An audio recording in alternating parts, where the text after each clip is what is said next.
What's up, everybody? Welcome back to another F1 2020 My Team Career Mode episode. This time out, we're in for the Dutch Grand Prix. As you can see, last episode we bought a engine facility upgrade that's going to be coming in on the 25th, so we'll have that before the next before the Dutch Grand Prix comes in. But unfortunately, none of the upgrades we have bought, the drag reduction and the weight reduction upgrades, I don't think they're expected to come in before the race weekend. So we're going to have to wait till the next episode to get those upgrades on the car. But if we perform like we did last time out, I wouldn't have any issues.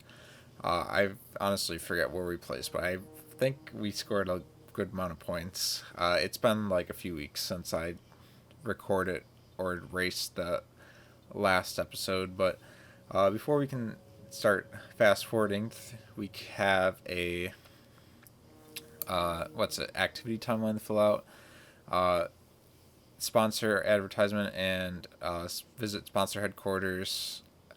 That'll give us whatever boost it was. Was not paying attention, but we have a interview with Will Buxton before we can get on to the race weekend. So let's go right to that.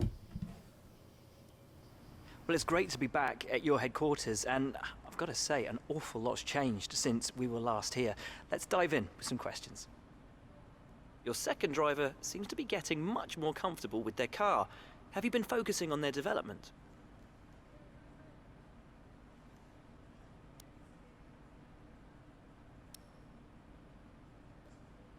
Will your team be going for the Constructors' Championship this season, or just for points?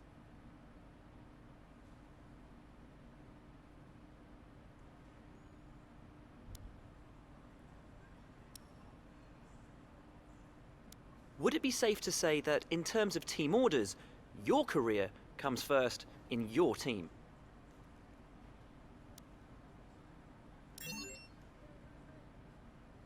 Let's talk about your new second driver. How are they settling in?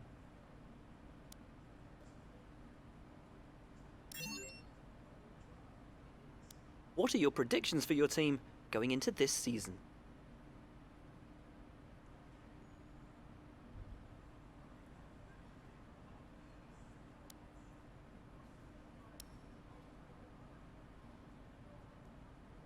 Well, thanks a lot for inviting us here. It's been fantastic.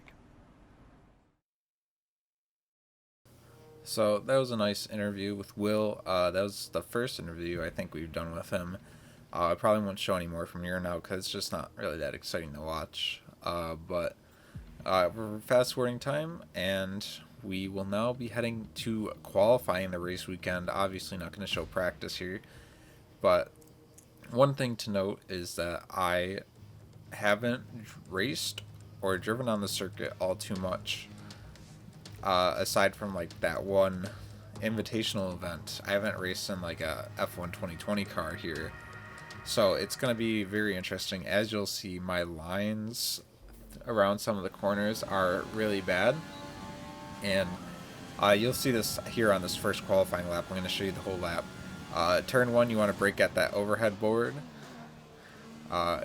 Second gear, you want to shift up as quickly as possible, at least to fourth gear, on the exit, so you don't get wheel spin. That's one of the high cambered corners. It's actually kind of difficult to get right.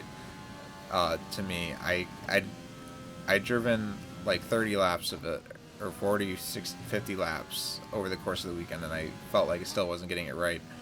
But here we go around to sector 2.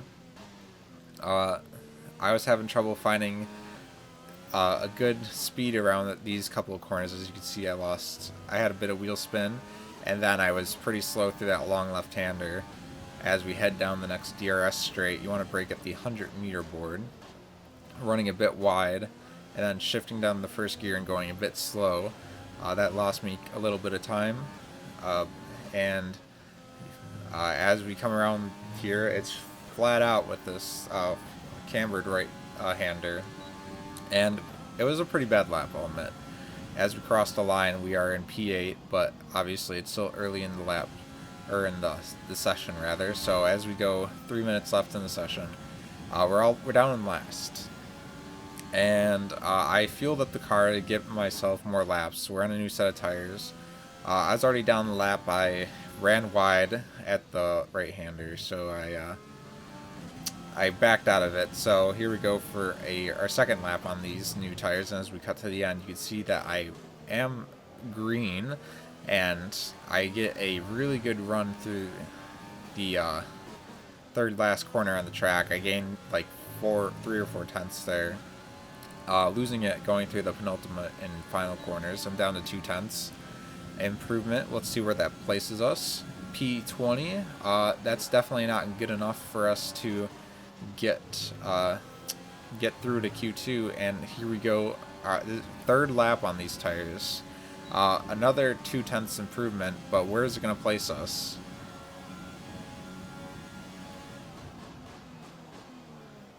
P20 on the grid. So even with our improvement, we did not increase in our grid position.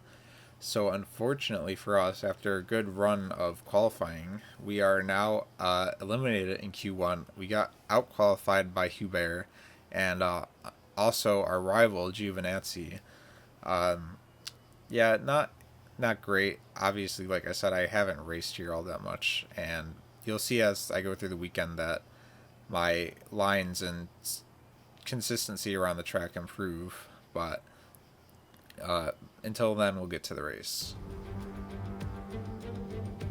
It was 35 years ago that the late great Niki Lauda took his 25th and final Grand Prix win here at Zandvoort. He came from 10th on the grid to beat his McLaren teammate Alain Prost by just 0.2 of a second. Well, Zandvoort is a very different circuit today, of course, but still one with an incredible legacy. And we're going to add to that. Welcome along to the 2020 Dutch Grand Prix. Zandvoort circuit, 14 corners, 10 to the right and 4 to the left, with plenty of steep camber and elevation changes to keep our drivers on their toes throughout a 2.6-mile lap. Anthony Davidson is with me once again to take you through today's action, and we have plenty of twists and turns to come over the next hour or so, I'm sure. Well, it was a really impressive lap in qualifying to get pole position, but are they going to be able to hold on to the lead into the first corner with so many quick starters around them? And let's see who's able to keep their tyres in that temperature sweet spot early on. You've got a great tyre warmer underneath your right foot, and the drivers need to make the most of that on the formation lap, lest they see themselves skating wide at turn 1 on cold rubber. It's time to see how our drivers are stacking up after yesterday's exciting qualifying session. Lewis Hamilton lines up on pole position, and it's Valtteri Bottas that completes the front row. Looking down the rest of the grid, we have Leclerc, Vettel, Max Verstappen, and Albon, Ricciardo, Sainz, Perez, and Lando Norris, Stroll, Ocon, Kimi Raikkonen, and Kvyat, Gasly, Grosjean, Antoine Hubert, and Kevin Magnussen. Giovinazzi, Bird, Latifi, and George Russell ends our grid lineup. It's almost time for the lights to go out, so let's head down to the track and get this Grand Prix underway. Now that we've got some points on the board, let's continue this form and aim for another top 10 finish. So here we are on the grid in Zandvoort. As you can see, the strategy is going to be a one-stop, whether it's soft to hard or medium to hard or hard or soft. Whatever tire combination you can think of, it's probably going to be a one-stop. I'm going to go with the risky medium to soft compound. Hopefully the softs won't wear down as much if I decide to put them on with lighter fuel loads than if I would at the beginning. The projected race time is only 0.05 of a second slower, so there's almost no way that could possibly lose us any positions in the race. We're just going to have to conserve our tires very well on the medium stint, so we can maybe extend that a little more. I know it said it was slower, but we'll get there when we get there. 5 red lights, and away we go at Circuit Zandvoort. Our first race here in F1 2020. It's a decent getaway. We have to take avoiding action to the inside to avoid slamming into the back of somebody. But we do manage to get up in the 19th. We're fighting with Nicholas Latifi, though, for P19. And we're going to try to go around the outside here. It's very easy to go around the outside with the insane camber. And we almost get Giovinazzi, except we lose it on the exit with a bit of wheel spin. Clattered his side pod just a little bit. And now we are side by side with Nicholas Latifi. He's not giving up, though. Well, we're going to have the inside line for the second turn in a row. And he's just going to hang it out there. And we're just going to have to get by him in the third corner that we are side by side for. So it was a great battle. He's going to try to go up the inside again. I just went in a little bit deep, but he can't hold it in there. So luckily, we gain a position. We're at the P19. You can see that most people decide to start on the soft tires, except for, you can see Grosjean decide to also start on the mediums. So maybe he had a better idea, or he's going to medium to hard. We'll have to see how that plays out. But for right now, we made through lap 1 with no damage. We managed to gain a position, which is always a plus. And we are going to get on with the race now as we head to the middle of lap 2. You can see we're still stuck behind Giovinazzi. Everybody's still bunched up super close together since it's so early in the race. Going super wide again because I do not know how to take that turn properly yet. I will get there later in the race, but for now I just have no speed around there. And you can see we're still stuck behind Gio. It's only lap 2, so there's no DRS yet, but we are right on the back of him. He didn't have the best exit out of there, and as we round the penultimate corner onto the main final corner down the main straight, we are going to start deploying overtake mode. We are getting the run on Giovinazzi here. We're going to try to make a move around the outside. We almost clatter into the back of Grosjean, just outbrake ourselves, but we managed to make it stick. We get around Giovinazzi and Grosjean. So Grosjean must have went really slow into that hairpin. Well, it's not really a hairpin. It's just a long turn, but we make it work up to P17. Now we're on the back of our teammate Antoine Hubert. And it looks like we're all in this train here, so I'm going to try to make something stick. Going around the outside. Once again, getting wheel spin at the exact same location I did in lap 1 and clattering with the teammate. Jeff warning me not to collide with my teammate. Me getting a little hot and heavy with the overtaking attempts. But you can see we're all stuck behind Raikkonen. If you look at the mini-map, it's all train being held up by that Alfa Romeo. And we're all being held up here. We're losing touch with everybody in front. Not that I'm expecting to get that far up the field, but it could be limiting us for points later in the race. We're going to make a move up to Hubert on the inside. He's going to squeeze us extremely tight. I was halfway onto the curb, so I had nowhere to go, but we're going to get the move done. Luckily, we had no damage there. I don't know what he was thinking. He just did not leave us enough space. Yeah, no damage, like I said. And that's us up in the P16 on the medium tires, too. So we're going to be extremely fast at the end of this race while everybody else is on hard tires or medium tires if they get to go to that. And we're going to be on our fresh soft tires. DRS is enabled since we are on lap 7, and we're using overtake, and we're going to try to make a move on Gasly here. We really like dive bombing here, going to the corner, and we make a move on both AlphaTauris, just like we did on what was it, lap 2. We managed to get around 2 cars at once at turn 1. Phenomenal. And that's us up in the P14. But as you can see, the AlphaTauris of Kvyat and Gasly are still right behind us. Ocon and Kimi Räikkönen are fighting for position here. Raikkonen was the cork in the bottle that was holding everybody up before, and Ocon is gonna try to get by Raikkonen. It looks like he has it done. Yes, he does, and that's gonna compromise Raikkonen as we head onto the main straight here. We are gonna try to get a run on him, get by him. We do not want to spend time behind this Alfa Romeo because, as previously established, he was holding everybody else up, so definitely holding us up. And we are going to make an easy move down the inside, turn 1. P13. Next up on our radar is Esteban Ocon. I can't talk, but you know what I'm trying to say. P12 is on the cards here. Once we get by Ocon, I don't know how far the gap to the next car is. So 2.5 seconds to the car in front of Ocon, but unfortunately, a bad mistake there, just getting on the throttle a little too early, and that's pushed us back about a second. So now we are a second down on Ocon, and unfortunately, he's going to go into the pits. We were behind him, out of DRS range the whole time, so we were not getting the benefit of DRS behind him. So now all we have to do is run our own pace here.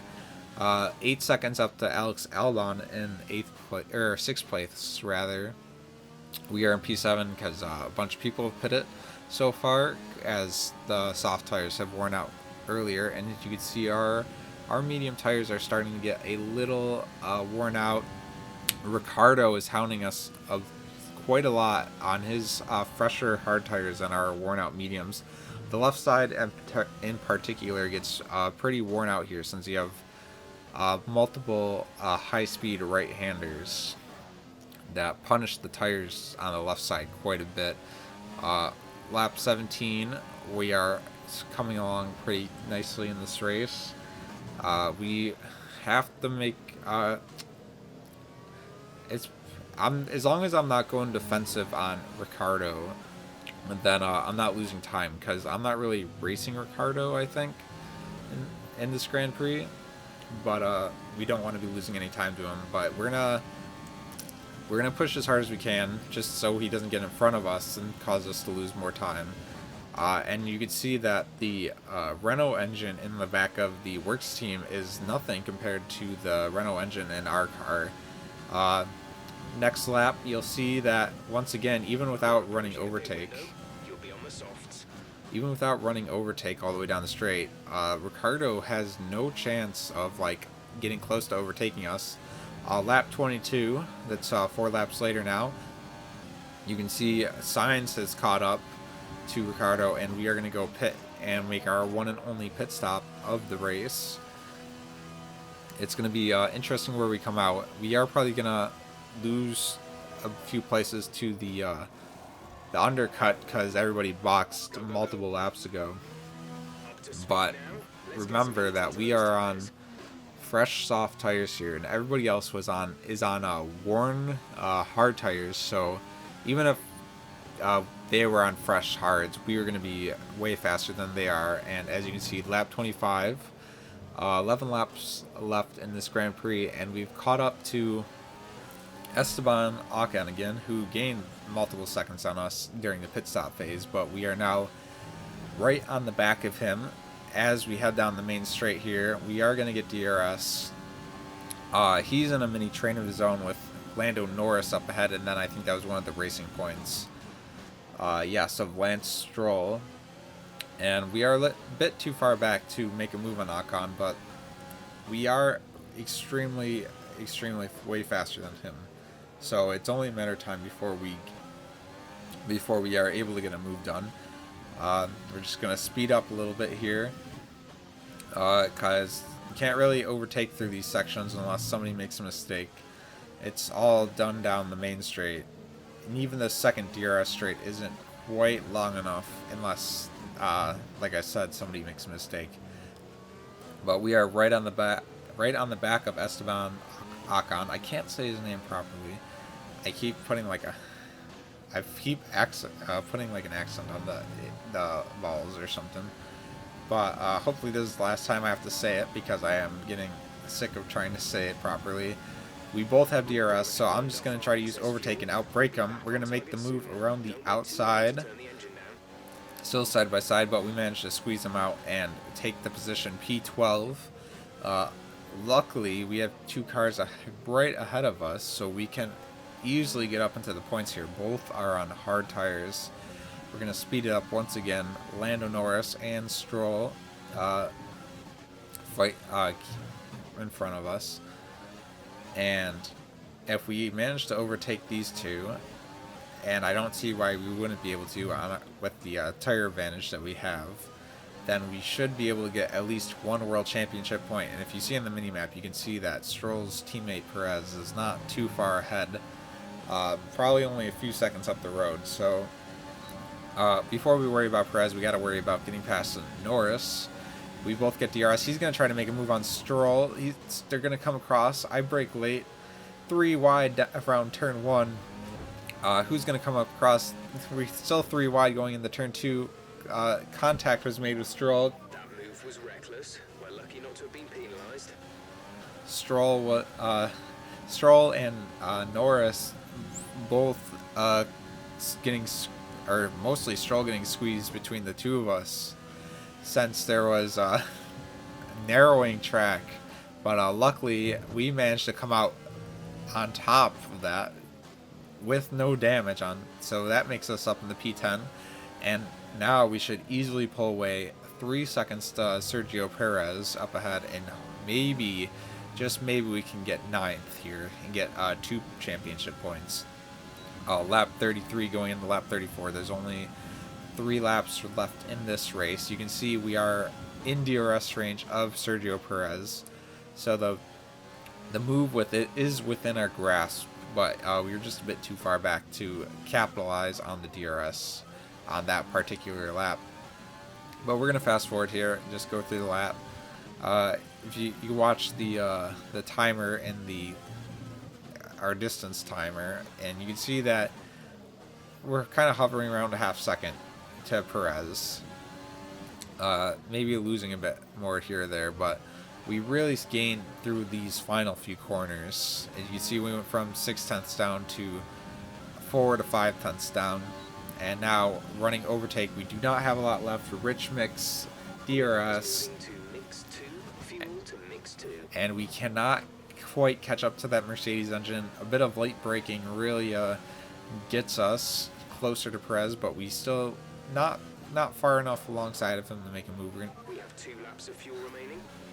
Trying to make a move around the outside there also did not work, and we are going to fast forward once again. You can see we are closer, 3/10 behind Perez now, but he is going to slowly claw back to 6 seconds, especially with that big lock up there, down to 6/10, 7/10, and a bit of wheel spin, too eager on the power, and that's going to push us down to 1 second. Lap 35, we are heading on to the final lap now. I am 1 second back on Perez, and only 4% on an overtake. I'm not going to be able to make the move here,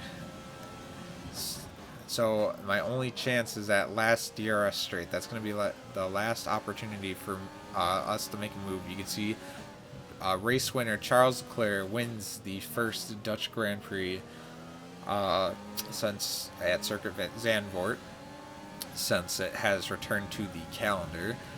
And unfortunately for us, Perez is getting away, and now Lando Norris is really on fire here. He's caught up massively to us, only 2/10 down. We're gonna have to hold him up. Hopefully we can prevent him from overtaking us at this final corner. He's going to have a little look up the center, but I take a very late apex, so that kind of squeezes him out, and we're just going to run overtake down this on this back straight here. No chance for him to get us, especially with a less powerful Renault engine. And as we round the penultimate corner here, it looks like P9 was just out of touch for us, but we at least come away with 1 championship point, P10. I say that's a successful race. That's the end of the race. We'll see you in Parc Fermé.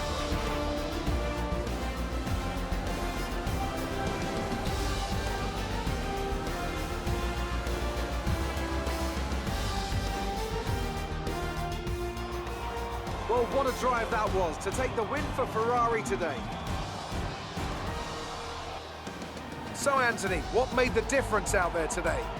Well, this was a real team victory. They put together a solid strategy today that appeared well suited to the conditions out on track. The driver did everything that was expected of them in the moment to really execute the team's plan to perfection, a shining example of how F1 really is a team sport. And here we are, a team that is no stranger to the podium, taking their place on top once again. A sublime race today, and a stunning win for Ferrari.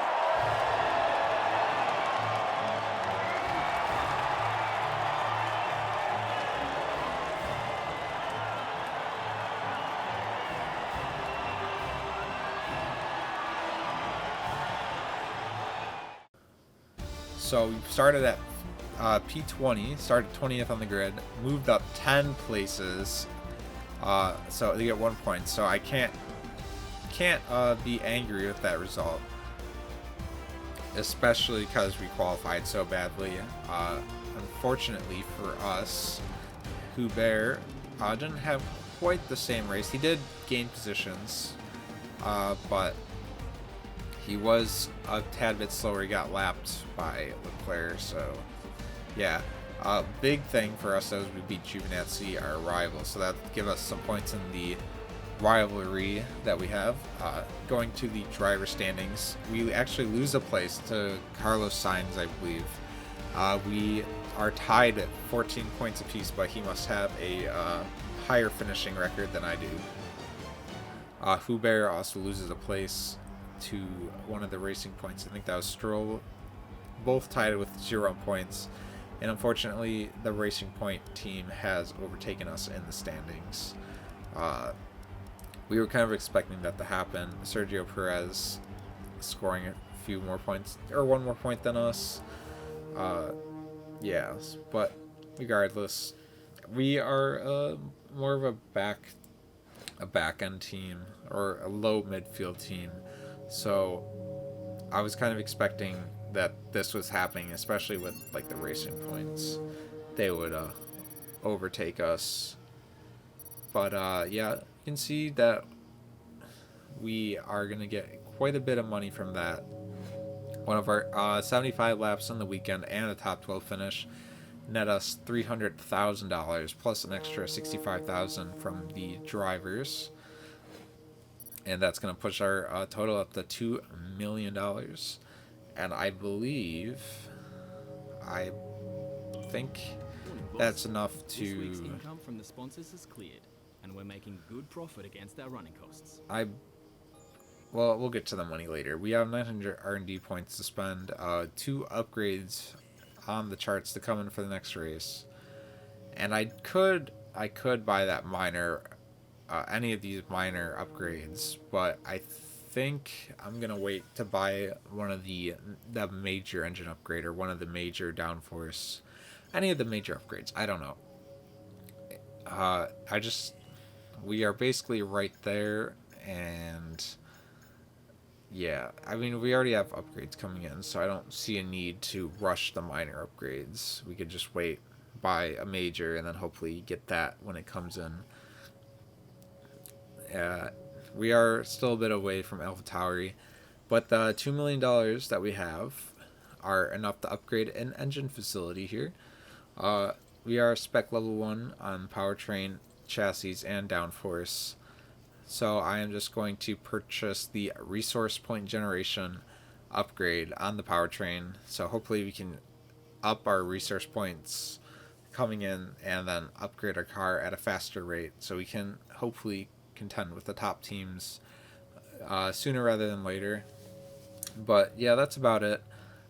P12 in the driver's standing so far. Hopefully we can maintain or even get a higher position than that in the coming episodes. But that's all I got for today. If you liked the video, make sure to leave a like, and if you want to see more, make sure to subscribe, and I'll see you guys in the next one. Goodbye.